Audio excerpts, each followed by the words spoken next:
Isang magandang araw uli sa inyo mga kapatid. At ako'y muling nagpapasalamat sa Diyos sapagkat naniniwala ako na tayong lahat ay nasa mabuting kalagayan at tayo ay nakakaranas ng mayamang pag-iingat ng Diyos sa ating mga buhay. Happy COVID-free sa ating lahat mga kapatid. Patuloy po tayong mag-ingat sa paalala po sa atin ng ating sa ating gobyerno na tayo po ay laging mag-ingat. Sundin po natin ang mga paalala po sa atin, magsuot lagi ng mask at social distancing. At hanggat maaari ay iwas po tayo sa mga paglabas-labas. Bago po sa ating pagbubulay po ng salita ng Diyos, tayo po muna isang daling manalangin.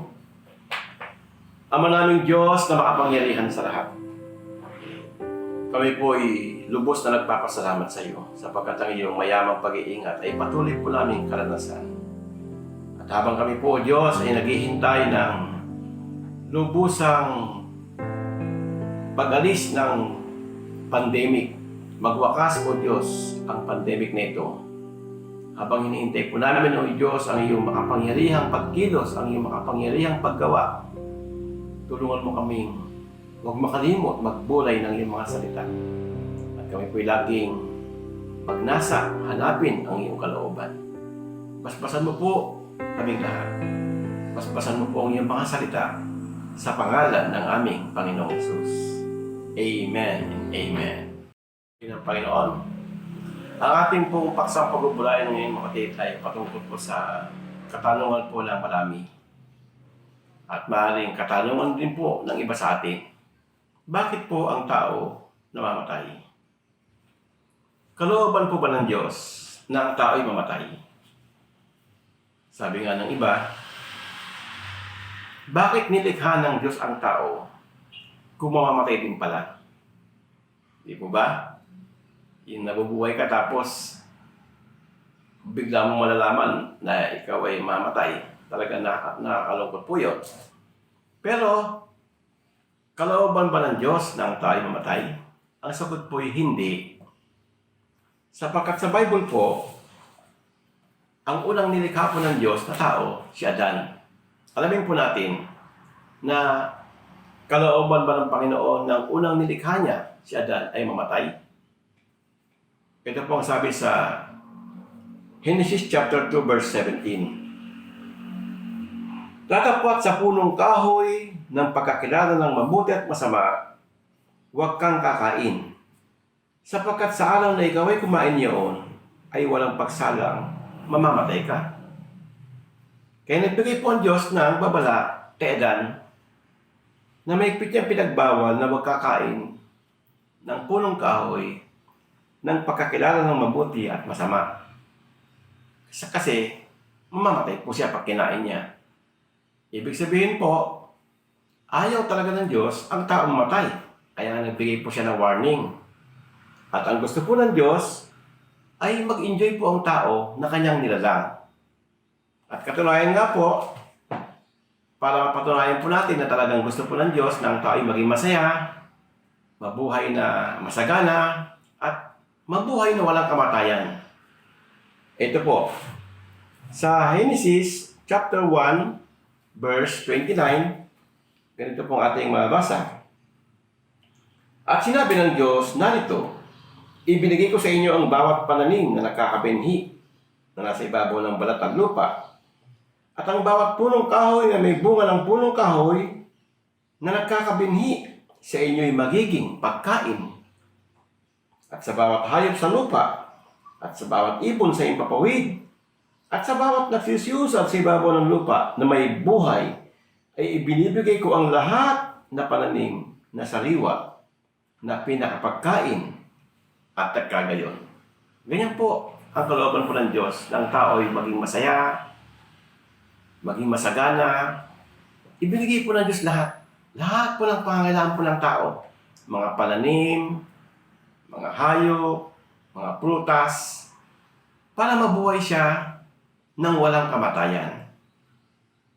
Ano pa? Sa may chapter 2 naman po ng verse 8 ng Genesis pa rin. Ano po ang patunay po na talagang ayaw po ng Diyos na ang tayo mamatay? Genesis chapter 2 verse 8. At naglagay ang Panginoon Diyos ng isang halamanan sa Eden, sa dakong silanganan. At inilagay niya roon ang taong kanyang nilalak. Purihin ng Panginoon. Gumawa ang Diyos po ng tinatawag na Eden, paraiso po yun. Napakagandang paraiso. Walang katulad ang ganda ng Eden sa ibabaw ng lupa. Sapagkat doon, lahat magandang tanawin. Ano pa po ang sabi po sa Biblia? Sa may verse 15, ito po. At kinuha ng Panginoon Diyos ang lalaki at inilagay sa halamanan ng Eden upang kanyang alagaan at ingatan. Purihin ng Diyos. Kaya pinagkatiwala po ng Diyos kay Adan yung paraiso. Siya po makakasiwa doon. Siya ang may-ari. At doon sa Eden ay talagang mag-imagine kayo ng pinakamagandang paraiso sa lupa. Hindi kayang itumbas sa paraiso ng Eden. Ganyan po ang plano ng Diyos sa buhay ng tao. Walang kamatayan. Kaya nga po, ang sabi po dito, hindi lang po yun. Nakita po ng Diyos may kulang. Ayaw po ng Diyos ang tao na bubuhay na may kulang. Gusto po niya kumpleto. Ano pong sabi sa may Genesis chapter 2 verse 18? At sinabi ng Panginoon Diyos, hindi mabuti ng lalaki mag-isa. Siya'y ilalalang ko ng isang katulong niya. Yan. Gusto po ng Diyos, nakita niya na kulang, nag-iisa eh. Walang kausap, walang ka-level, walang partner. Kaya binigyan po siya ng kasama. At dito po, alam natin ang nangyari na kinuha sa kanyang tadyang, kumuha po ng laman ng Diyos sa kanyang tadyang at ginawang isang babae na ang pangalan po ay Eva. Sa may verse 23. At sinabi ng lalaki, ito ay buto ng aking mga buto at laman ng aking laman. Siya'y tatawaging babae sapagkat sa lalaki siya kinuha. Kaya nung nilalang po, ang tao ay napakasaya, walang kasalanan, walang mali siya. Katunayan nga po, sila'y kapwa-hubad dito po sa may verse 25. At sila'y kapwa-hubad ang lalaki at ang kanyang asawa at sila'y hindi nagkakahiyaan. Bakit? Wala po kasing kasalanan. Kasi hindi pa nila alam yung mabuti at masama. Basta sila nabubuhay sila ayon sa paglikha sa kanila ng Diyos. Kakain sila, nasa paraiso sila, pwede po nilang magawa lahat ng gagawin nila. At ang bilin po ng Panginoon sa kanila ay mabuhay habang buhay. Walang kamatayan. Yung nga lang, meron pong warning ang Diyos sa kanila para wag silang mamatay. Kasi ayaw po ng Diyos. Kaya sabi po ng Diyos, kanina sa ating binasa ay lamang sa may verse 70 po, kung ating babalikan ay, ito po sabi, sa chapter 1, verse 17, datapot sa kahoy ng pagkakilala ng mabuti at masama, huwag kang kakain. Sapagkat sa araw na ikaw ay kumain yun, walang paksalang mamamatay ka. Ayaw po ng Diyos ang tao mamatay, kaya nga binigyan niya ng babala. Gusto po ng Diyos, mabuhay ang tao na masaya. Pero, hindi po natupad ang plano ng Diyos sa tao. Sumuway po ang tao. Natukso po si Eva na kumain. At sa kanilang pagkain ay doon nagpasimula ng tao. Nagkasala.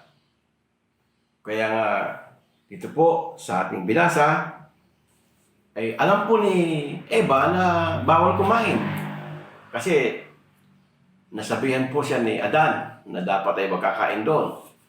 Kaya nga nung kausap na po ni Eva yung ahas, ito po yung Satanas, ang sabi po ni Eva ganito, chapter 3 verse 3 ng Genesis. Datapot sa bunga ng punong kahoy na nasa gitna ng halamanan ay sinabi ng Diyos, huwag kayong kakain niyon. Huwag ninyong hipuin, baka kayo'y mamatay. Siguro po, kulang ng pananampalataya si Eva. Ang sabi po niya, sabi ng ahas, tunay bang sinabi ng Panginoon, bawal kayong kumain dyan? Ang sagot po ni Eva ay, oo, bawal kaming kumain kasi baka kami mamatay. Hindi siya naniniwalang mamatay, baka lang mamatay. Pero ano ba talaga ang sabi ng Bible? Walang pagsalang ikaw mamamatay. Hindi po nabubulaan. Totoo ang salita ng Diyos. Hindi po baka mamatay, talagang mamamatay. Yun po talaga ang bilin. Pero ang sabi po ni Eva ay, baka lang mamatay.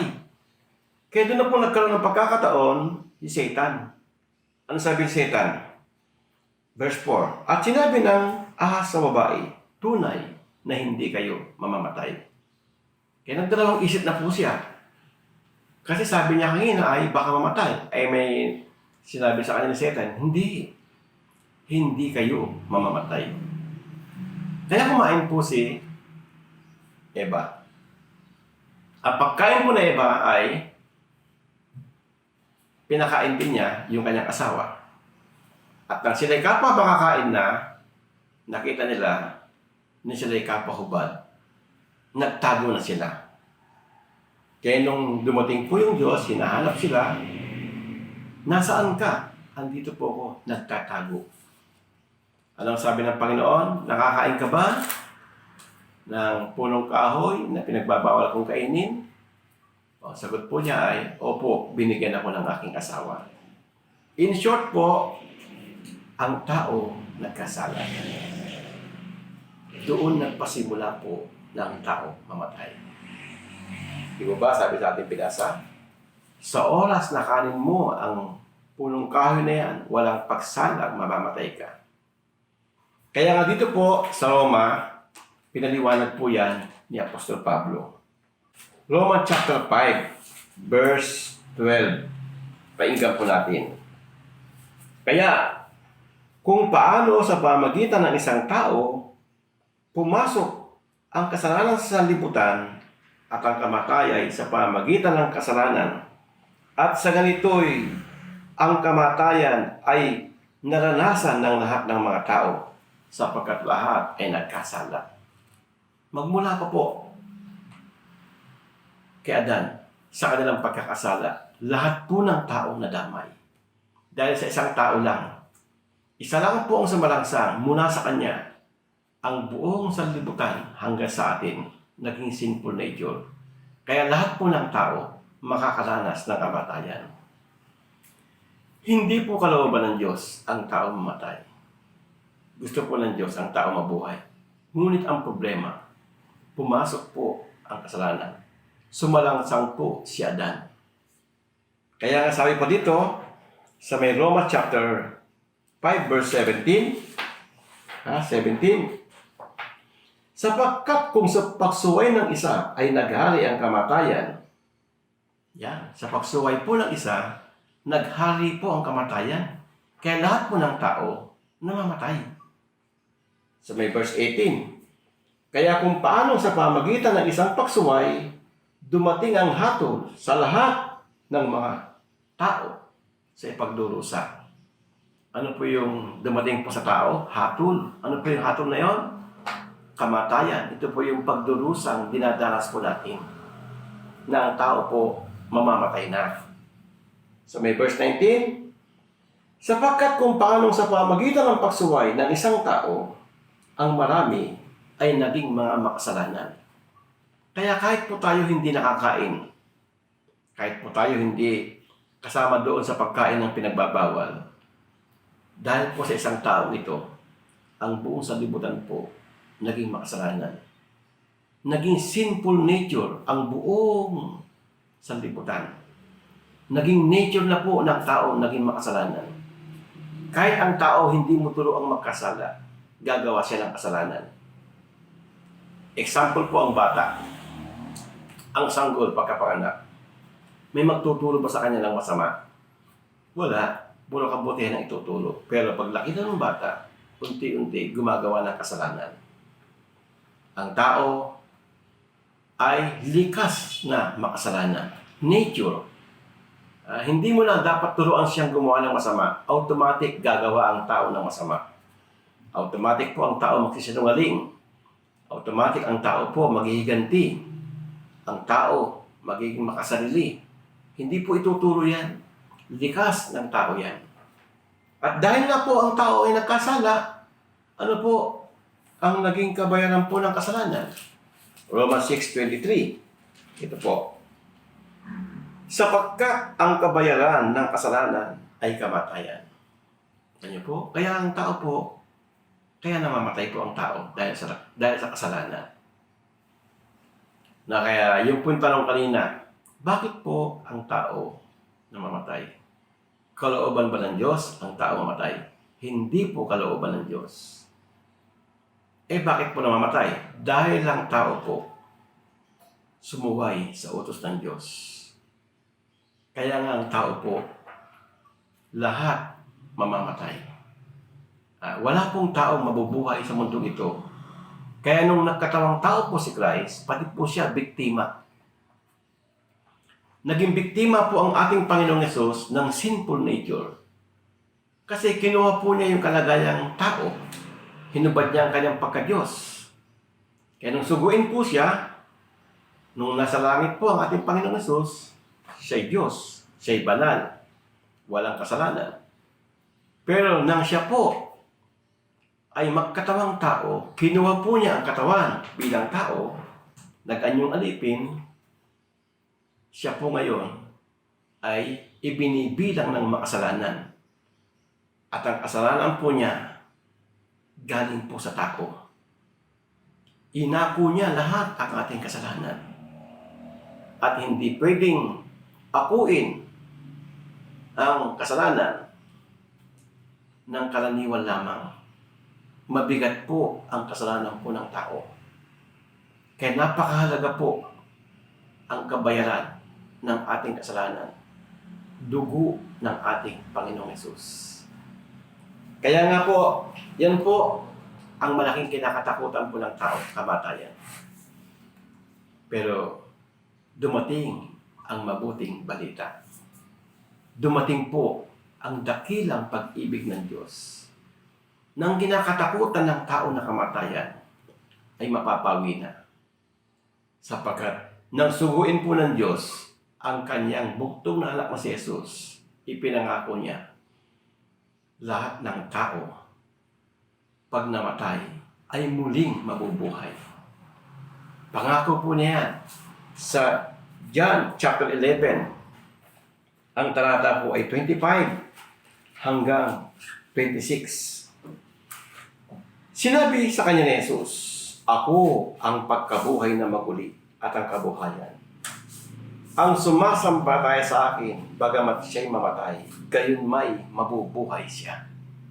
Purihin ang Panginoon. Kaya nung dumating po ang Panginoong Hesus sa lupa, sabi po niya, I am the light.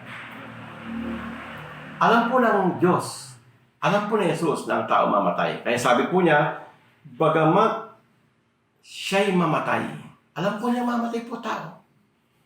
Gayon may ang sumasampalataya sa akin ay muling mabubuhay. Purihin ang pangalan ng Panginoon. Kaya nga po, ito pong pagkusugo sa ating Panginoong Hesus ay talagang good news. Mabuting balita po. Kaya pag hindi mo ito alam, itong talatang ito, John 3:16, kawawa ang tao. Kapag hindi mo alam ang pangako ng Diyos, mamamatay ka walang pag-asa. Pero salamat, sapagkat sa biyaya po ng Diyos, dinatnan tayo ng mabuting balita. John 3:16, sapagkat gayon na lamang ang pagsinta ng Diyos sa liputan, na ibinigay niya ang kanyang buktong na anak upang ang sinumang sa kanya ay sumampalataya ay huwag mapahamak kundi magkaroon ng buhay na walang hanggan. Gusto pa rin matupad ng Diyos ang kanyang pangako ng una. Ang kanyang pangako kay Adan na hindi mamatay. Ang kanyang pangako sa unang mga tao noon na hindi nagtagumpay na sila'y magkaroon ng eternal life sa pamagitan po ni Jesus. Tutuparin niya ang kanyang plano sa tao na magkaroon ng buhay na walang hanggan. Ngunit hindi po ganun kadali. Hindi ganun kadali sa Diyos na ang tao'y bigyan ng walang hanggang buhay. Kailangang tubusin ang tao. Kailangang magkaroon ng sakripisyo para ang tao magkaroon ng buhay na walang hanggan. Kaya kung ating pong bibigyan pansin ang talatang ito, John 3:16, sabi po dito, sapagkat gayon na lamang ang pagsinta ng Diyos. Kita po ng Diyos ang kanya nilikha. Siya po ang lumalang ng tao. Ang tao po nilikha niya sa image niya, sa larawan niya. Siya po ang nagplano niyan.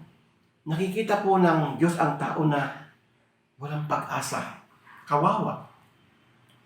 Mapapahamak ang kanyang kaluluwa doon sa impyerno. At yung plano po ng Diyos na ang tao ay mabuhay na walang hanggan, namamatay po ang tao. Kaya gumawa ang Diyos ng paraan para ang tao magkaroon ng eternal life. Bubuhay niya maguli ang mga namatay. At biyaya po ng Diyos, mga kapatid, kasama tayo diyan. Bagamat tayo mamatay, muli tayong mabubuhay. Purihin ang pangalan ng Panginoon.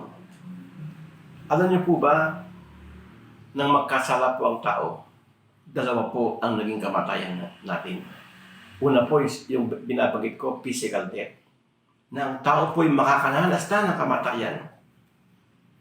At yung pangalawa po, ang tao po, spiritually namatay sa harapan po ng Diyos.